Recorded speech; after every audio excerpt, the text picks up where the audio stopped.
ಪಾತ್ರೆಗಳು ತೊಳೆದು ತೊಳೆದು ತೊಳೆದು ನನ್ನ ಕೈಯೆಲ್ಲ ಸೇದ್ ಹೋಗ್ಬಿಡ್ತು. ಈ ಮನೇಲಿ ಇಷ್ಟೊಂದು ಪಾತ್ರೆ ಬೀಳುತ್ತೆ ಅನ್ನೋ ಸಣ್ಣ ಕಲ್ಪನೆ ಕೂಡ ನನಗಿಲ್ವಲ್ಲ. ಅಡುಗೆ ಮಾಡಿದ ಪಾತ್ರೆ, ಊಟ ಮಾಡಿದ ತಟ್ಟೆಗಳನ್ನು ನಾವೇ ತೊಳಿಬೇಕು ಅನ್ನೋದು ನನ್ನ ಬುದ್ಧಿ ಹೊಳಿಯಲ್ಲೇ ಇಲ್ಲ. ಮಾವ, ಸಾರಿ ಮಾವ. ಪಾಪ ನಿಮಗೆ ತುಂಬ ಕೆಲಸ ಆಗಿದೆ ಅಲ್ವಾ? ಸ್ವಲ್ಪ ದಿನ ಅಷ್ಟೇ. ಇದನ್ನೆಲ್ಲ ನೀವು ಸಹಿಸ್ಕೊಂಡ್ರೆ ಈ ಮನೆಯವರು ನಿಮ್ಮನ್ನು ನಂಬ್ತಾರೆ, ನೀವು ಬದಲಾಗಿದ್ದೀರಾ ಅಂತ ಖುಷಿನೂ ಪಡ್ತಾರೆ. ಆಗ ಈ ಇಡೀ ಮನೆನ ನಿಮ್ಮ ಕೈವಶ ಮಾಡ್ಕೊಳ್ಬೋದು. ಅದಕ್ಕೆ ತಾನೇ ಸೊಸೆ ಮುದ್ದು ನಾನು ಇದನ್ನೆಲ್ಲ ಸಹಿಸ್ಕೋತಾ ಇರೋದು. ಆಹಾ, ಛಲ ಅಂದರೆ ಇದು ಮಾವ. ನಿಮ್ಮಿಂದ ಇನ್ನೊಂದು ಕೆಲಸ ಆಗಬೇಕಿತ್ತು. ಇನ್ನೂ ಒಂದು ಕೆಲಸನ? ಹೆದರ್ಕೋಬೇಡಿ ಮಾವ, ಅಂತ ಏನು ದೊಡ್ಡ ಕೆಲಸ ಅಲ್ಲ. ಅದು ಅರ್ಜೆಂಟಾಗಿ PPT ರೆಡಿ ಮಾಡಬೇಕಿತ್ತು. ಕಂಪ್ನಿಯಿಂದ ಫೋನ್ ಬರ್ತಾನೆ ಇದೆ. ಅದಕ್ಕೆ ಇವತ್ತು ನೀವೇ ಈ ಬಟ್ಟೆನೆಲ್ಲ ಒಟ್ಟು ಹಾಕ್ಬಿಡ್ತೀರಾ? ನಾನು ಬಟ್ಟೆ ಒಗಿಬೇಕಾ? ಮುಂದೊಂದು ದಿನ ರಾಜನಾಗಿ ಆಳ್ಬೇಕು ಅಂದರೆ ಈಗ ಆಳಿನ ಹಾಗೆ ಬಟ್ಟೆನೂ ಒಗಿಬೇಕಲ್ವ ಮಾವ? ನಿಮ್ಗೆ ಆಗಲ್ಲ ಅಂದರೆ ಹೇಳ್ಬಿಡಿ. ಮಾವಂಗೆ ಇಂಥ ಕೆಲಸ ಮಾಡೋಕ್ಕಾಗಲ್ವಂತೆ ಅಂತ ನಾನೇ ಬಟ್ಟೆ ಒಗಿತೀನಿ. ಬೇಡ ಬೇಡ, ಪಾತ್ರೆ ತೊಳೆಯೋನಿಗೆ ಬಟ್ಟೆ ಒಗೆಯೋದು ಕಷ್ಟನಾ ಸೊಸೆ ಮುದ್ದು? ಖಂಡಿತ ಇಲ್ಲ. ಈ ಕೈ ಕರ್ನಾಟಕದ 3 ಕೋಟಿ ಗಂಡಸರ ಆಸ್ತಿ. ಈ ಕೈನಲ್ಲಿ ಬಟ್ಟೆ ಹಿಡಿದು ಮುಷ್ಟಿ ಬಿಗಿ ಮಾಡಿ ಪಟ ಪಟ ಪಟ ಪಟ ಅಂತ ಬಟ್ಟೆ ಒಗೆಯಕ್ಕೆ ಶುರು ಮಾಡಿದ್ರೆ ಬಟ್ಟೆಗಳೆಲ್ಲ ಫಳ ಫಳ ಫಳ ಫಳ ಅಂತ ಹೊಳೆಯಕ್ಕೆ ಶುರು ಆಗಿಬಿಡುತ್ತೆ. ಕೊಡು, ಕ್ಷಣ ಮಾತ್ರದಲ್ಲಿ ಬಟ್ಟೆ ಒಗೆದು ಒಣಗಿ ಹಾಕಿ ಬಂದು ಬಿಡ್ತೀನಿ. ಹೌದಾ ಮಾವ? ನೀವು ಅಷ್ಟೊಂದು ಸ್ಟ್ರಾಂಗ್ ಆಗಿದ್ದೀರಾ? ಕೇಳ್ತಿಲ್ಲ ಸೊಸೆ ಮುದ್ದು. ಒಂದು ವೇಳೆ ಮನೆಯಲ್ಲಿ ಪವರ್ ಹೊರಟೋದ್ರೆ ಈ ಪವರ್ಫುಲ್ ಬಾಡಿಗೆ ಕೇಬಲ್ ಕನೆಕ್ಟ್ ಮಾಡಿಕೊಂಡು ಉಪಯೋಗಿಸ್ಕೋಬಹುದು. ಅಷ್ಟು ಪವರ್ಫುಲ್ ವ್ಯಕ್ತಿ ನಾನು. ಹೌದಾ ಮಾವ? ಹಾಗಾದ್ರೆ ಈ ಬಟ್ಟೆನೆಲ್ಲ ಬೇಗ ಒಗ್ದು ಹಾಕ್ಬಿಡಿ.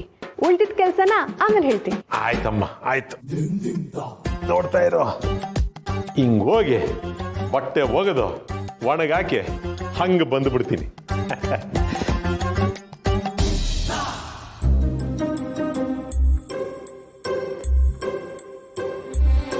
ಸೊಸೆ ಮುದ್ದು, ಈ ನಾಟಕ ಎಲ್ಲ ಇನ್ನೂ ಎಷ್ಟು ದಿವಸ ಮಾಡ್ಬೇಕಮ್ಮ? ಯಾಕೆ ಮಾವ, ಏನಾಯ್ತು? ಏನಿಲ್ಲಮ್ಮ, ವಯಸ್ಸಾಯ್ತಲ್ಲ, ನಿಂತ್ರು ಕೂರಕ್ಕಾಗಲ್ಲ, ಕೂತರು ನಿಲ್ಲಕ್ಕಾಗಲ್ಲ. ಅದಕ್ಕೆ ಈ ಕೆಲಸಗಳೆಲ್ಲ ಇನ್ನೂ ಎಷ್ಟು ದಿನ ಮಾಡಬೇಕಾಗತ್ತೆ ಅಂತ ಕೇಳ್ತಾ ಇದ್ದೀನಿ. ಹುಷಾರಾಗ್ತಾನಮ್ಮ, ಹಾಸ್ಪಿಟಲ್ ಕರ್ಕೊಂಡು ಹೋಗಿದ್ದೆ. ಡಾಕ್ಟರ್ ಇಂಜೆಕ್ಷನ್ ಕೊಟ್ಟಿದ್ದಾರೆ, ಟ್ಯಾಬ್ಲೆಟ್ಸು ಕೊಟ್ಟಿದ್ದಾರೆ. ಇಷ್ಟೊಂದು ಜ್ವರ ಇಟ್ಕೊಂಡು ಯಾಕೆ ಹೀಗೆ ಓಡಾಡ್ತಾ ಇದ್ದಾನೆ? ಸ್ವಾಭಿಮಾನ ಅಮ್ಮ, ಕೆಲ್ಸಕ್ಕೆ ಅಂತ ಬಂದಿರೋದು. ಇವನು ಯಾವಾಗಲೂ ಹೀಗೇನೆ. ಚಿಕ್ಕಂದ್ರಿಂದನೂ ಈ ಮೊಂಡುತನ ಇದ್ದಿದ್ದೆ. ತನ್ಗಾಗಲ್ಲ ಅಂದ್ರೂ ಹಠ ಸಾಧಿಸೋದು ಮಾತ್ರ ಬಿಡಲ್ಲ. ಕೆಲಸದ ವಿಷಯ ಅಂತ ಬಂದಾಗ ಹಠ ಇನ್ನೂ ಹೆಚ್ಚಾಗತ್ತೆ. ಸಮರ್ಥಿರೋದಕ್ಕೆ ನಮ್ಮ ಕೆಲಸಗಳೆಲ್ಲ ಆರಾಮಾಗಿ ನಡೀತಿರೋದು. ಅವ್ರಿಗೆ ಹುಷಾರಿಲ್ಲ ಅಂದರೆ ಮನೆ ಕರ್ಕೊಂಡು ಹೋಗಿಬಿಡ್ಬೇಕಲ್ವಾ? ಇಲ್ಲಿ ಕರ್ಕೊಂಡು ಬಂದಿದ್ದೀರಲ್ಲ. ಮನೆಗೆ ಹೋಗೋದು ಇದ್ದೇ ಇರುತ್ತೆ. ಅಮ್ಮನ ಪ್ರೀತಿ ಮುಂದೆ ಬೇರೆ ಮೆಡಿಸನ್ ಬೇಕಾ? ಸಮರ್ಥನ ಇಲ್ಲಿಗೆ ಕರ್ಕೊಂಡ್ಬಂದರೆ ಅವ್ನು ಹುಷಾರಾಗ್ತಾನೆ ಅನಿಸ್ತು, ಅದಕ್ಕೆ ಕರ್ಕೊಂಡು ಬಂದೆ. ಒಳ್ಳೆ ಕೆಲಸ ಮಾಡಿದೆ. ಒಂದು ನಿಮಿಷ ಬಂದೇ ಇರಿ.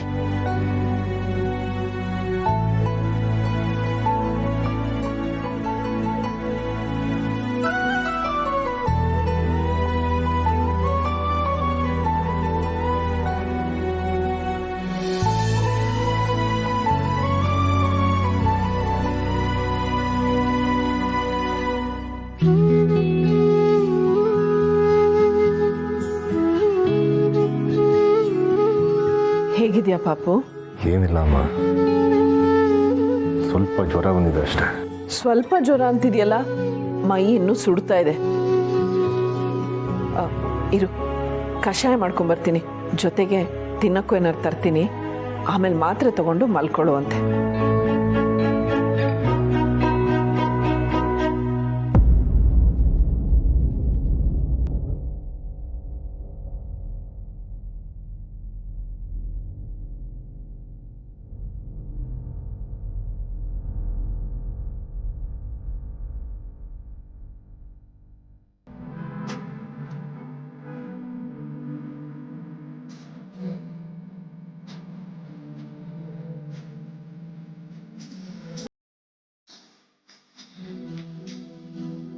ಇಷ್ಟು ಸಾಕಮ್ಮ, ಬೇಗ ಹುಷಾರಾಗ್ತದೆ. ನಾನು ಹೇಳಿಲ್ವ ಅಮ್ಮ, ತಾಯಿ ಪ್ರೀತಿ ತಾಯಿ ಮಡಿಲೋ ಮಕ್ಕಳಿಗೆ ರಕ್ಷೆ ಇದ್ದ ಹಾಗೆ. ನೀವು ನಮಗೋಸ್ಕರ ತೋರಿಸೋ ಪ್ರೀತಿ ಮುಂದೆ ನಾವು ನಿಮ್ಮನ್ನು ಕಾಳಜಿ ಮಾಡೋದು ತೃಣಕ್ಕೆ ಸಮಾನ. ನಾವು ನಿಮ್ಮನ್ನು ಎಷ್ಟೇ ಚೆನ್ನಾಗಿ ನೋಡ್ಕೋತಿದ್ದೀವಿ ಅಂದ್ಕೊಂಡ್ರು ನಿಮ್ಮ ಪ್ರೀತಿ ಮುಂದೆ ಅದೇನೂ ಇಲ್ಲ. ಹಾಗೇನೂ ಇಲ್ಲ ಅವಿ. ಮಳೆ ಸುರಿಸೋದು ಮೋಡನೇ ಆದರೂ ಆ ಮೋಡಕ್ಕೆ ಮಳೆ ಹನಿ ತುಂಬೋದು ಭೂಮಿನೇ. ತಾಯಿ ಮಕ್ಕಳ ಸಂಬಂಧನೂ ಹಾಗೆ. ತಾಯಿ ಪ್ರೀತಿ ಮಕ್ಳಿಗೆ ರಕ್ಷೆ ಅನ್ಕೋತೀರ, ಆದ್ರೆ ಮಕ್ಕಳ ಪ್ರೀತಿ ತಾಯಿ ಜೀವ. ನಿಮ್ಗಳ ಪ್ರೀತಿಯಿಂದನೇ